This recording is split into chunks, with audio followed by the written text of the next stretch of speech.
Welcome to Cartoonist Kayfabe. I'm Jim Rugg. My name's Ed Piskor. And today we're going to look at the Marvel Vault by Roy Thomas and Peter Sanderson. Got this in the mail from a Kayfaber. It was a while ago, so we didn't record the name. If it was you, say what's up, man, and we'll give you that shout out. But we took a quick glance through the thing, and this is like a pretty remarkable little project. A museum and a book. A museum and a book. What a conceit, man.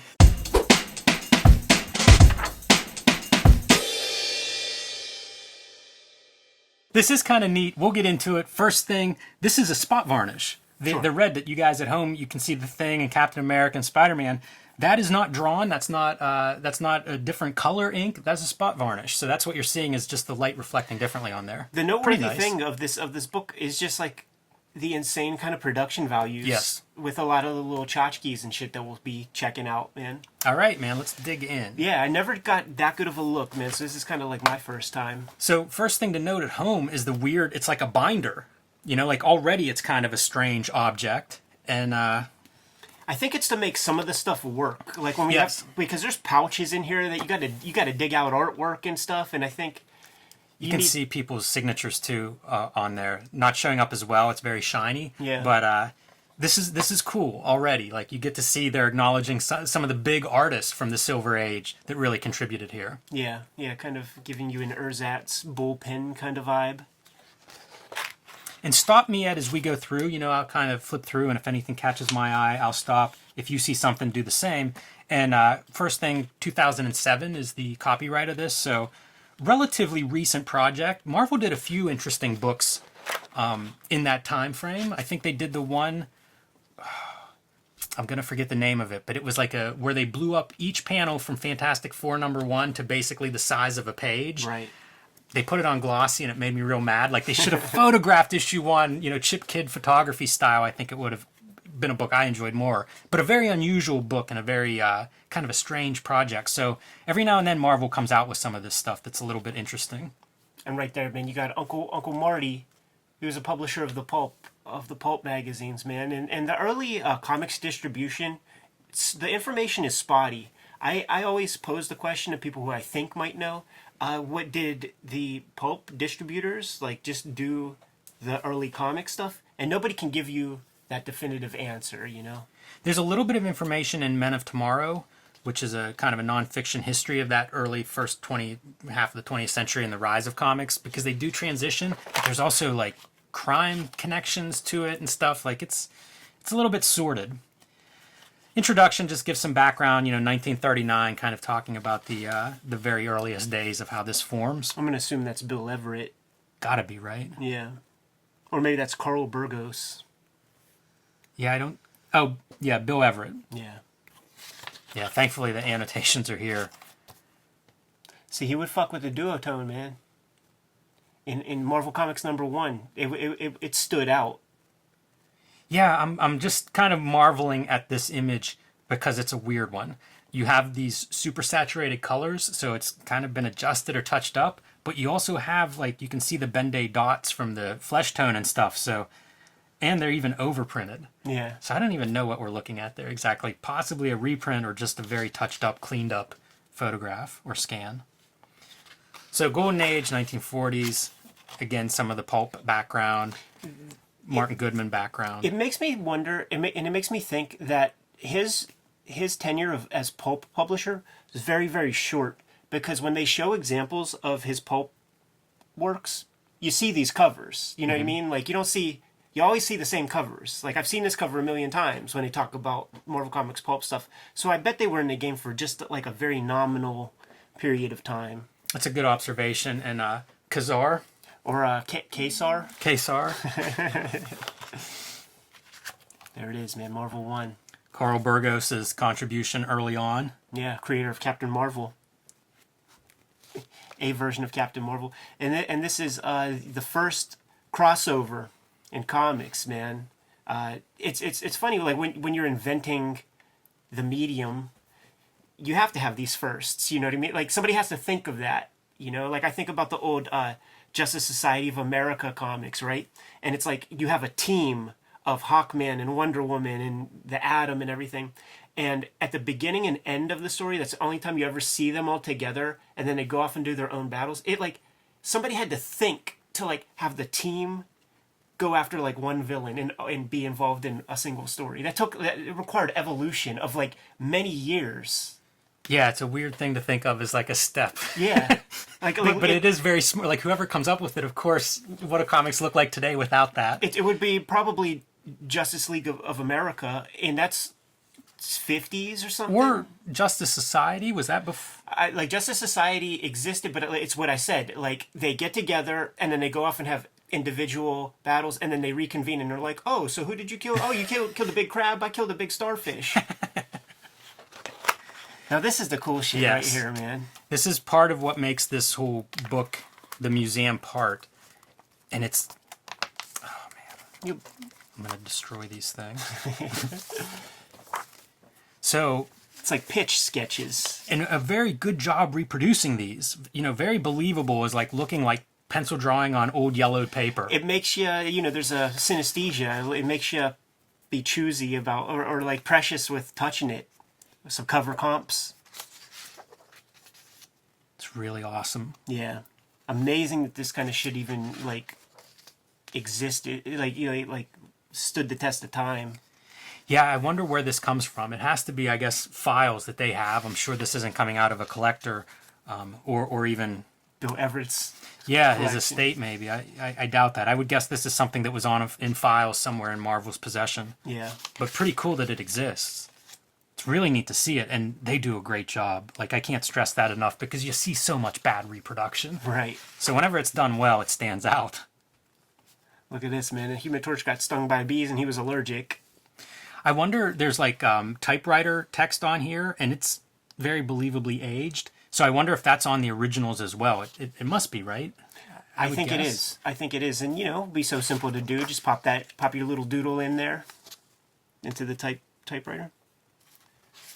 Yeah, that's awesome. This is like why we're looking at this thing pretty much, man. To like go through the little gimmick and tchotchke stuff, man. Because it's stuff that I never thought I would see. Bill Everett pencil drawings.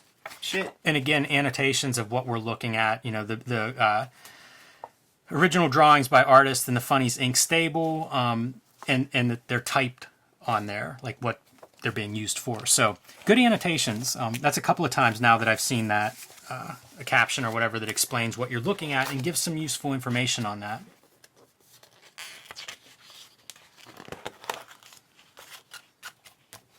Look at that character, Angel, just like a Clark Gable in a leotard kind of gimmick. Look at this character has no arms. It took them forever to find good villains. I love Golden Age comics. I love the simplicity and sort of like they make me smile. But it's always like spies and saboteurs, man, and like an armless tiger man. Yeah, tin toy robot guys.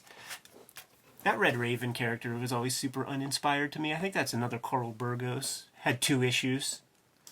I don't know if that's him or not, because that's Joe Simon. Oh, Joe Simon, that's what I meant. My bad. Yeah, thanks for correcting me on that. Well, you can thank the Marvel Museum book for...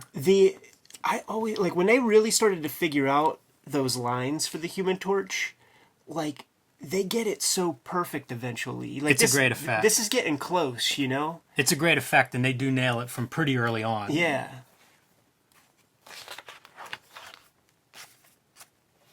And of course, Jack Kirby's Captain America, just one of the key books in comic book history, especially superhero comic books. I stress everybody, man, if you've never seen it, you gotta go check out Comic Book Confidential and you hear Jack Kirby read this page, man. It gives me fucking chills, dude. Yeah. Yeah, it's pretty amazing too, create this before he goes to war and then reading that afterwards. Probably gave him chills as well. I'm sure those words meant a lot more after World War II.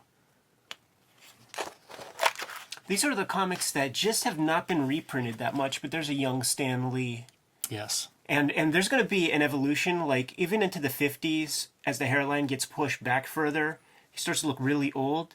And then the 60s come, way younger. I'm still pulling for Mark Maron to do the biopic of him. So if you're listening, Mark, you've got my vote. Great choice. Is this your Vince Fago? I don't see a name or a signature on here, but I was going to point out, this is that funny animal genre phase.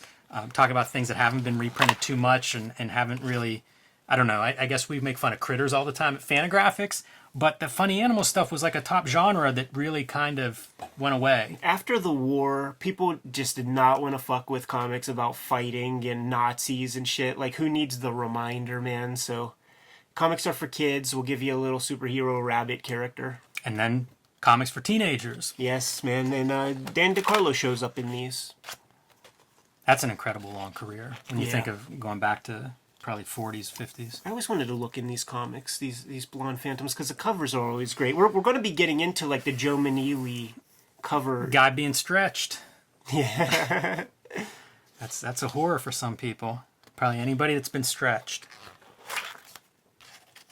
Westerns and cowboys, huge genre, and this does go into the Silver Age. Like I have some of these kind of like Kid Cold Outlaw type comics, because they would go on to be reprinted and stuff, and Manili would be in some of those. Same with Kirby.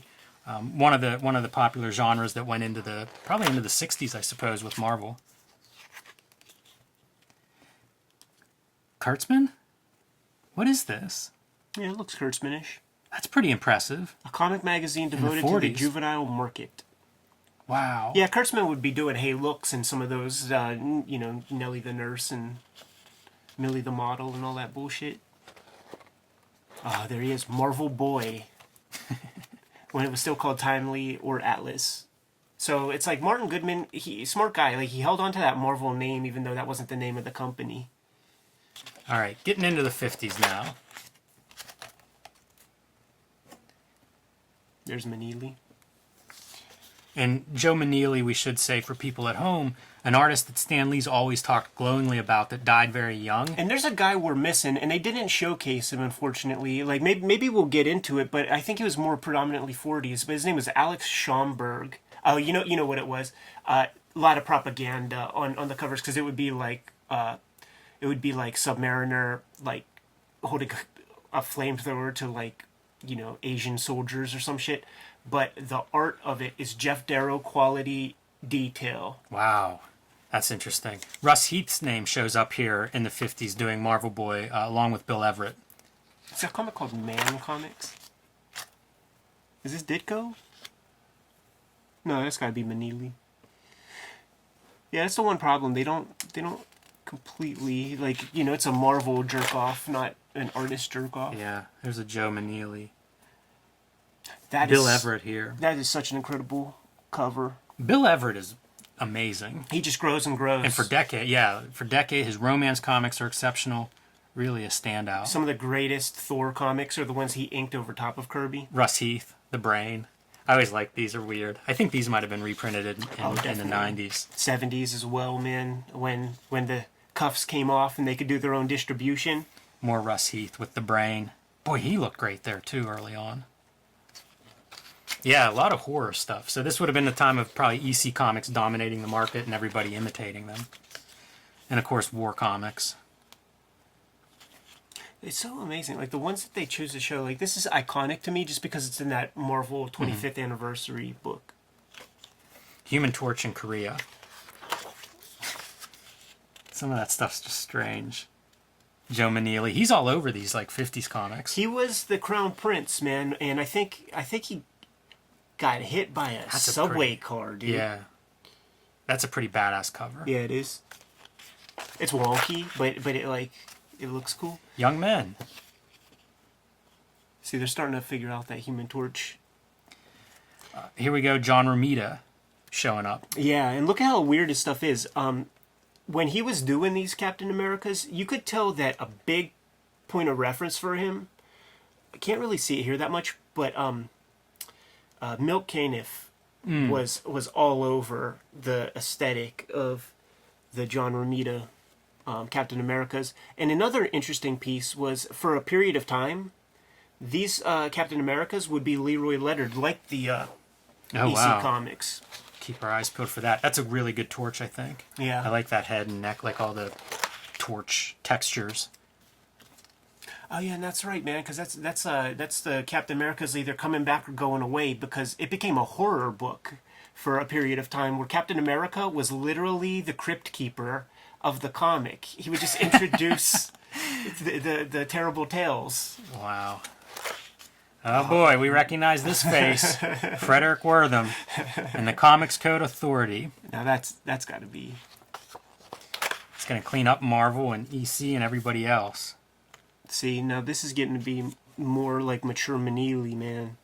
When like and all of his covers for this Black Knight, incredible. Hal Foster inspired art, no doubt, and he like lavished that. Yeah, you see that shit? It's fucking dope. It's nice to see the original art there too. You can really see his line work and stuff.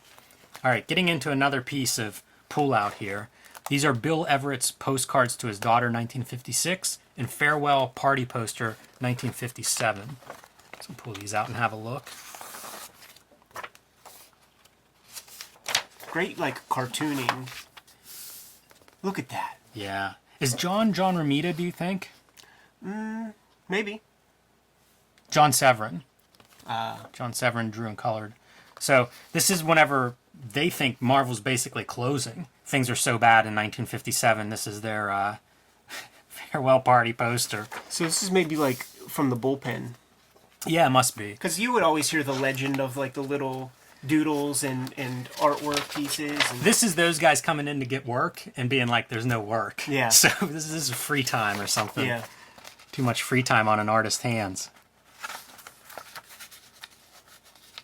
Those are gorgeous though, man. Yeah, very, very nice. They even have addresses and stuff, all the postage information, like reproductions. Tried to do it up all right. Oh, I have this reprinted. All right, Monster Mags. This was like the solution to, we can't do scary horror gore, but what are we gonna do? We gotta try to sell something. We're entering the atomic age, and that is all over pop culture, in the movies and stuff. You got, it came from outer space and like all that kind of giant this, giant that. Kaiju is going to be coming out in a couple of years. And these are all Kirby pencils. Wow, this is amazing. That's really awesome. That's really great. I love these things, man. I have such a soft spot. And Marvel, for a while, they would reprint this stuff forever. Like in the 70s, you would get all the Creatures on the Loose and stuff. And then they weren't around for a bit. And now they've since reprinted a lot of that stuff. So if you like monster comics, you can get them in those oversized giant books and things. All right, Marvel Age begins in the 60s. I think we're all familiar with that. Writer's Digest featuring none other than Stan Lee. By the time he created Fantastic Four in 61, he'd been writing for 2 decades. That's true, man. And you know what? Like, you would almost never see people's names on the inside of the comics, but in those Millie the Models and shit, you always see Stan Lee's name. So here's what writing is, man, for Fantastic Four #1. Wow. The synopsis. Man. And then Kirby takes that, turns it into a 32-page masterpiece, and influenced 50, 60 years of comics. Changed everything. It's cool to see that typed up. And this has to be much later, because that thing is not like... It's a fully formed thing. It's not that, like, shitty rock monster guy. Oh. From the mid-60s onward, Stan Lee often had 4-color Christmas cards made up for fan club members and select letter writers. This is by Mary Severin, so mid-60s, maybe a little bit late 60s. Yeah, there's 40 issues of Fantastic Four out in the mix. Yeah, a long way of evolution visually from this initial version of the thing. This is one of those covers that has been copied, homaged. I've done it myself. Million times. Krakoa and the X-Men. If this is the first letters page, yeah. Look, Alan Weiss, who's a cartoonist, like did Prince Valiant for a time. So Brodsky, will eventually go on to work at Marvel.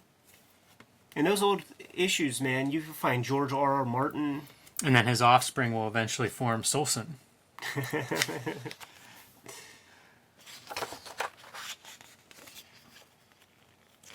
And then this is that hairy period, man, where they got to bring back these characters that are almost about to lapse into public domain or revert rights back to the actual creators. Shady business. Dark period, man. Hulk, kind of that marriage of superhero and monster comics. Yeah, some of it's Ditko. Yeah. The Ditko Hulks are really, really cool. You could like learn about anatomy from the Ditko Hulks, man. The way he kind of builds the figures, you could see it. The construction is real visible. And of course, speaking of Ditko, Spider-Man. I don't know what this is. Unused sketch by Marie Severin for a late 60s Spider-Man issue. That's fun to see. Pretty quickly thrown together, but lots of information. Yeah, she had a staff job. She was, in the bullpen, very highly respected. And, she was there to fulfill many duties, man. Touch-ups, pitch hit to do some strips. I love this kind of stuff, like the see-through effect. Like, how do you draw that he's fading in and out? You got to come up with that on the fly. I always like that, man. The human eraser or the living eraser. When Ant-Man becomes Giant Man. It's amazing to see them presented this way whenever it's just like one A-list character after another. Such a rife period of time, just like everything connected. I'm not a Doctor Strange guy, but if he stayed looking like that, I would be a Doctor Strange guy. Yeah, it's really great. I always love like Gene Colan. I've been a fan of his forever, and I always think his Iron Man's real exceptional. I think it's neat that like Gene Colan, you think of say Dracula, and then Iron Man, and the two most opposite characters there are. Yeah, and a lot of if you're able to get an old cruddy issue of Daredevil, man, it's a Colan issue. This might be one of my first Kirby comics that I read, man. Reprint of Avengers #4, I think, where Captain America gets thawed out of the ice. And it was literally presented, it was a double-sized issue. It was, Avengers 300, like whatever that month's Avengers issue was, drawn by Steve Epting, I believe. Flip it on the back, and you read this, and it's, like, when I read it, I wanted more. Like, the Kirby Lee team touches people, touches the young mind in a special way, man. That Avengers 1 splash page. It's so wonky looking, that Loki face. Feels like one of the 50s horror splashes. Yeah. We're getting into some John Romita Daredevils. Yeah, audition sketch for Daredevil, John Romita. That's pretty wild. Yeah. Mostly known at this time for his romance comics, man. So he had to try to figure that out. He had to woodshed, as Howard Chaykin says. He had to woodshed and figure out how to do action comics. It's a special discipline, man. Of course, Silver Surfer and Galactus, probably a lot of people consider high point of Marvel, maybe. Certainly that run, it seemed to be a big apex moment of what they had done up to that point. Looks like he's surfing with a missile in that one. Pretty extraordinary. Buscema taking over. I got an issue or two of Silver Surfer recently, like the original run. They are breathtakingly gorgeous. Mm-hmm.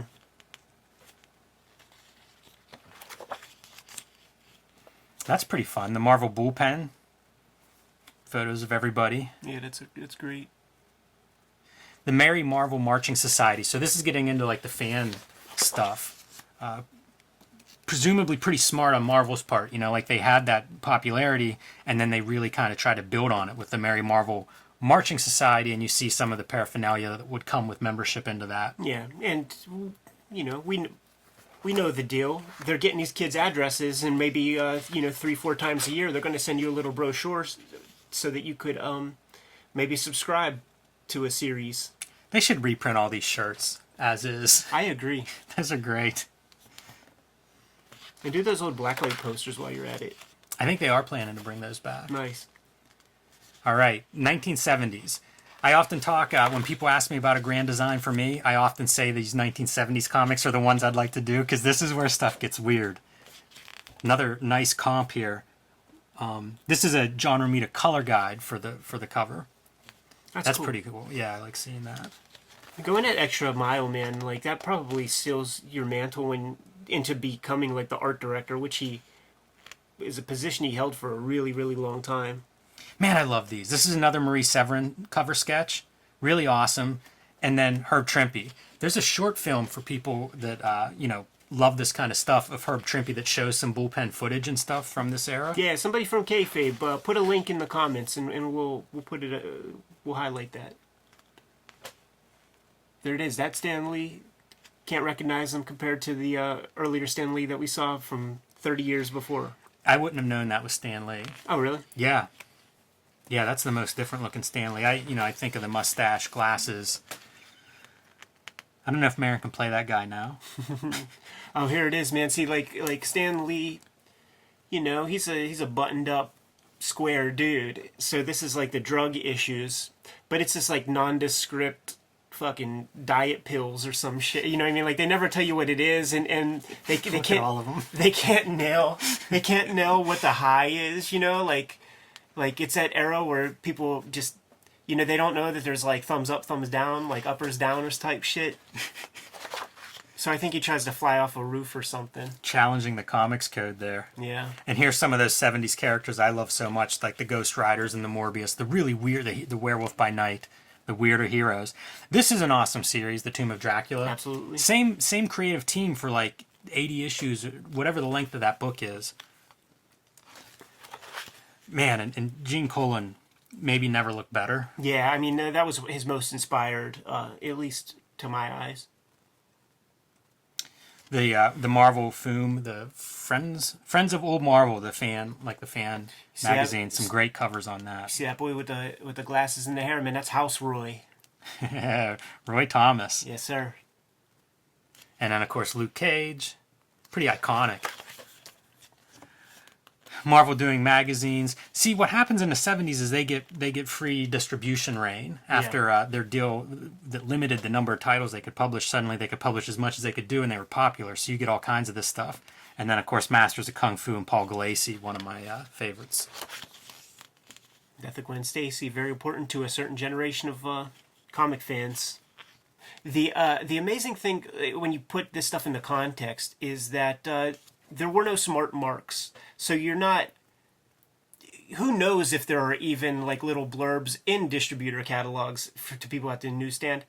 I suspect not. No, I think comics just showed up at the newsstand. You get the new issue of Spider-Man or whatever. So as a kid, and I don't know about you, I felt it a couple of times, man, like growing up and picking out new comics, and then you just grab this random issue, and then one of the beloved characters that you've known all your life is now dead. What the F, man? Yeah, the most you would know is maybe some blurb at the end of the issue. Like next issue, someone dies or whatever. Something to try to hook you in, but yeah, this was that one feels like that. Like much greater impact than the drug issue. Right. And that was the precursor to the death of Jean Grey that really set people off, man. Because that was, much more, well, Spider-Man's a popular title. What the hell am I talking about? Gil Kane's penciled and the finished Romita inks. Totally redrawn. Yeah, no wonder he, had bad feelings about the comics he was working on. All right, welcome to the first Marvel Comics convention. 76. So this is Also Howard the Duck, man, being at the... This kind of the nexus of a lot of controversy. That's starting to look like Stan Lee.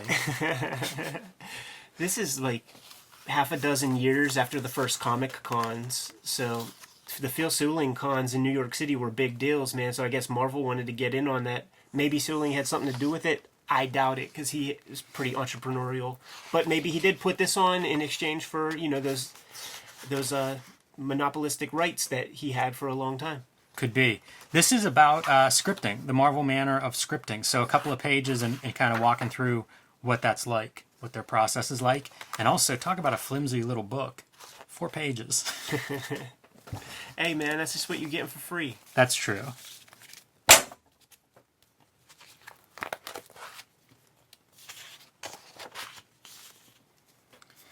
Captain Marvel's Bicentennial Battles, Treasury Edition, Return of Jack Kirby, man. Silver Surfer graphic novel, and then The Eternals, one of his last big epic series for Marvel.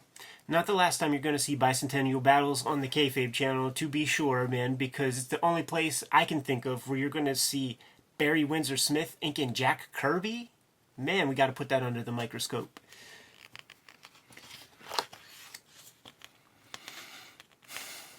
And Howard the Duck, one of the most prominent characters of the '70s, breakout hit, and like I could understand why. Like, I could tap into my childish mind, man, and I remember like GI Joe figures that looked like just like a regular person or something, like with a regular shirt. And it's like, that's my favorite. Like, I need to have that figure because you need like some stakes or something, you know? And just the fact that Howard the Duck is different than everything else is going to be an attractive quality, I think. True, and some Gene Colan on that as well.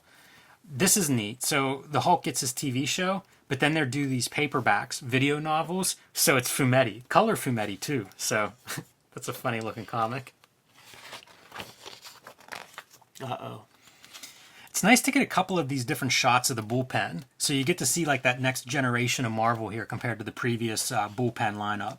The only fucking photo you ever see of Len Wein from this time period is when he has that tricorder hat. Yeah, that's weird. Why is he wearing that hat? I know, Do people wear those hats? It doesn't Yeah. look like he's at a Halloween party. Right. It's the only photo, man. And they talk about that John Verporten guy. Oh, yeah. He's like 7 feet tall, giant, and would Jumbo. and they would say he would just like come lumbering down whenever, you know, the artist would pop in to you know, turn in some pages or something, and he would just be like, "Where are my pages?" Archie Goodwin. Funny to see a photo of him instead of like the caricature that you would always see in the epic Right. time. Same deal though. Like, that's the photo that you will see if you ever see the photo, man. And you know, he's got amazing reputation. I like mirthful Marie Severin, and she's just like straight on for the camera. Not a lot of mirth in that photo. And of course, X-Men being the big come out of the 70s, probably the biggest book of that. Not invented then, but relaunched, obviously. And then the Marvel stamps. What a weird gimmick. 80s. We're getting into the area that we know well. Mohawk Storm, Paul Smith. It is funny how you identify, like when you enter, you know, you have this, that's your favorite. Sure. Yeah, it can't be any other way. A lot of John Byrne there, Fantastic Four and Alpha Flight. Motherfucker was drawing 100 pages a month sometimes. Multiple team books, too. Daredevil, what can you say, you know? Miller on the left, and then, of course, Mazzucchelli whenever Miller comes back to write. Man, that's a good-looking page. She-Hulk, but Mobius. Yes, sir. Doing Silver Surfer. I got hold of this really young, like the hardcover collection I found somewhere for like $5, and amazing because it has some extra stuff where he talks about his pens wear down a little bit, and then it kind of gives him this fatter cool. line. I got the 2 issues like in one of these hauls that Pretty awesome, too. That my dad scooped up at the flea market. Issue 1, Epic Illustrated.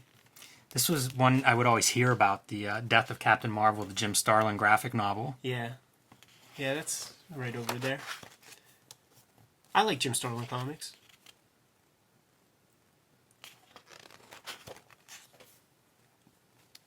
All right. Have you ever seen this No Prize book? No.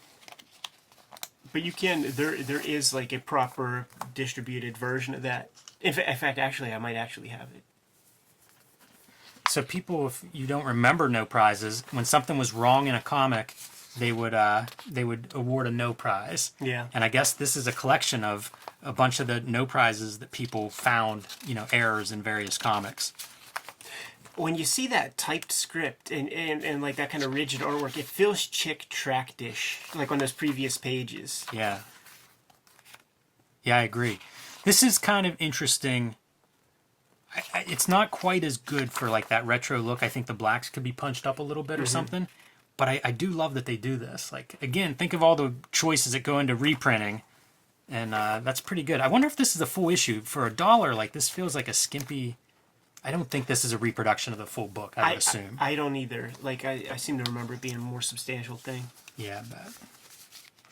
But hey, man, No Prize. Sienkiewicz? Yeah. Wow. Damn, they teased that marriage to Mary J for fucking 20 years. All right, so here we go, man. The NAM. Yeah, man, lettered by my man Phil Felix, my lettering teacher up there at the Kubert School. He got all B-lister books to letter. Like, they never let him letter a X-Title or a Spider-Man. He just lettered, like, every single other one. Sometimes 8 books a month. Rise and Fall, 1990s. Some McFarlane. Yes, sir. It's a weird choice for McFarlane. Like, give us a Spider-Man here, man. Right? And, of course, The Punisher. About 3 Punisher books were going at a time whenever I was reading. 2-page spread. That one's iconic. From Spider-Man Spider-Man #1. Yep. Yeah, you can bet I tried recopying that thing. Failing miserably. Off the stands, boy. 2nd grade, this came out. And just, like, to see, like, up to this point in my life, every old dude with white hair that I ever saw in my life, very nice and cordial, collegiate man. And I saw this and was like, I'm scared. Like, the only other mean white-haired guy I've ever seen was Classy Freddie Blassie. So it, like, attracted me. That's hilarious. And I already knew McFarlane's name because I was a Hulk dude and Spider-Man and all that. So his name was familiar. But this thing was freaking huge. And I swear, could be Mandela effect, but a lot of people, like, in my class who really didn't fuck with comics, like, had this issue. That's funny, because the print run on that was really low. That was my first issue of New Mutants, and bought off the newsstands, but it was in danger of being canceled from newsstand and just going direct market because the sales were so low on it. Yeah, but... Which is still 110,000 or something. Right. Bought 5 of these. Bought 5 of these. I still have about a dozen of these motherfuckers, man. I think at least 20 copies of this passed through my hands over the years. Terrible. I guess they knew what they were doing. Bought several of these. Yeah, I got about 5 Spider-Mans. And then the trading cards. We've talked a little bit about those. I mean, they were huge for that early 90s. This image would have been part of his, like, when he would do like the college tour circuit. That was the poster that would be used, and I don't know where they would put the day and date and all that kind of thing. Look at this dude's stock. Wipe your ass with it about 5 years. Yeah, 1993. 2 years. It's not going to get you too far. Some Ron Friends. Doing Spider-Girl. And then, of course, Alex Ross, Marvels. That's probably one of the bigger books to come out of Marvel in the 90s. Certainly one of the bigger talents to emerge. And then trying to bring it all back after the collapse, the bubble bursts, and so they bring back Liefeld and Jim Lee with pretty mixed results. Yeah. Late 90s, they bring Joe Quesada in. That's a big move with Kevin Smith. I remember this series making some noise. And, of course, leading to Joe Quesada becoming editor-in-chief and everything. Yeah, this is a fairly dark period. Like, I just don't know much These of things this are stuff insane. Like, look at how... You know, it's wild shit because this is like, I don't know, Universal Studios or something put that together. Yeah, I guess. But there are cosplayers on Instagram that, like, I've seen dudes dress up like Wolverine and, like, make that kind of, like, Yes. Wolverine mask. And they really make it work. I think there's a dude on the Kayfabe Instagram doing the Danzig reading pose, and he's got the mask on, and I'm like, it kind of works. Like, it still is meaningless. Like, and if you were in a battle situation, it seems kind of like a wide, like, you would Yes. need a wide berth to run through small corridors and stuff. It helps that he's short. I guess. Like a tall dude couldn't have that mask. You'd be running into doorways and things. I guess. But, yeah, it's pretty poor. This is from a Marvel. This is a Marvel restaurant menu. Oh, botulism in a can, man. And then Marvel 2000s. Pretty interesting, the Marvel 2000s. This is coming out of bankruptcy. Joe Quesada takes over, and they start bringing in interesting artists. You know, like Mike Allred pictured here. Not sure who the Spider-Man artist was there. Could be Bagley doing Ultimate. Bagley was in the mix for a long time. Brian Hitch with Ultimates. Big book at the time. One of the standouts. That whole Ultimate line I remember being well received. And then, of course, the Wolverine Origin. Pull these out and see what we have here. Probably some character designs for that young Wolverine. Pretty disappointing. Andy Kubert. Yeah, I read my Wolverine Origin in the early 90s, and it was called Weapon X. That's goddamn right. That is goddamn right. I do like seeing everybody's pencils, though. And Andy Kubert, certainly a hell of a pedigree.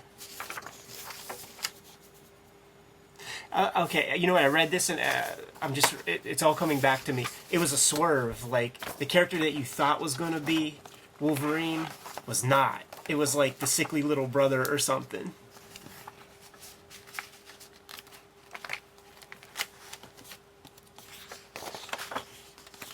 There you see the all red Ecstatics. This took over X-Force before it became Ecstatics. Yeah. And it got the most hate mail of anything I've ever seen in a comic. Like, people hated this new direction and new team. So much of that, like, I don't remember positive letters. So it's like, I guess you gotta print something. You didn't sell an ad, and you can't order a new page of art or some shit, because there was a lot of drama. You know, like, the comics fans, you know, the Wednesday Warrior, they like what they like, man. And when they see anything a little bit off kilter, they're gonna let you know. There were a few misfires early on too. Like, this got a huge amount of press. Neil Gaiman and I think this was Andy Kubert also, I think. But I remember it, you know, being celebrated after the fact, like a huge moment as it was launching. Same with the Eternal series. Which is Gaiman as well, I think. And he talks about that in retrospect, and he said that, like, I did work for the money, and we saw the results, and I just won't do that again. That's disappointing. Like, the Eternals seems like Neil Gaiman should be able to do something incredible with. Yeah, I think it was just like one in many projects, and This is your 9/11 fallout, and then kind of surprised to see them do a Civil War next to it. It feels like this is a little bit of a questionable mashup. a little tone deaf. Yeah. Steve McNiven art, though. I would look at this stuff online, like interviews on Newsarama and stuff. I had a day job where I wasn't always busy, so I would read pretty much everything that came through. Wasn't reading the comics, but would read the interviews and see what was going on and keep up. And I always thought McNiven could draw, man. And in the movie era, this is when San Diego Comic-Con went crazy. Yeah, this is really what the post 2000s are. Funny to see stuff like Fantastic Four featured. Oh yeah, and then you forget, right? You forget about Ghost Rider, Nicolas Cage. Funny too how this stuff has aged or not aged, because when it first came out, I can remember people going crazy about how great they were, and then I feel like people distance themselves a little bit, and it's kind of like, those aren't the best superhero movies or whatever. The X-Men flicks? Yeah. Almost any of them. You know, like, whenever they would first come out, it was like, this is the greatest superhero thing I've ever seen. And then, you know, cut to 5 years later, and it's like there's a whole 10 more movies ahead of that one. To quote the great Gary Groth from one of our shoot interviews, if you're starving for something, you'll eat a Snickers bar. You know what I'm saying? That sounds right. Well, what do you think of the Vault, Ed? Super fun up to a point. You know what I'm saying? Like, up to our era, 90s. You know what I'm saying? It even got a little bit slight, but I really love the 40s, 50s, 60s, like that stuff that comes before our time. Yeah, it's an interesting, from a design perspective, it's certainly an interesting book to put together and put out. I like whenever publishers take chances of this sort. I don't know that it led to anything else exciting, but I'm all for them doing some of these weirdo projects. It's inspiring in a way, too, because, like, there's little fold outs and all the little nonsense that you could tip in there. You could come up with storytelling applications for something like that if you could convince a publisher to, you know, put some production values into a work. I like to think of this as like a double bill. So put this next to the Chris Ware monograph, because he has some tip-ins and some interesting fold-outs in that book. Yeah, man. Listen, dude, we got a million ideas, and we got a million videos to shoot, so we better get the heck out of here, Jimmy. Kayfabers, like, follow, subscribe to the YouTube channel. We're on the road to hit 20,000 subscribers very shortly. Make sure you do that. Make sure you hit the bell to mitigate that kayfabe effect so that you can get in on the ground floor on the books that we're talking about in case you want them. You want to hit eBay up, Amazon up as soon as possible. And because if you don't, those prices tend to skyrocket. You can sign up for the Cartoonist Kayfabe e-newsletter at the links below this video. You can find Cartoonist Kayfabe merch and t-shirts at the links below this video. All right, dude, we got to go. Let's get the fuck out of here. Give them the marching orders. Read more comics.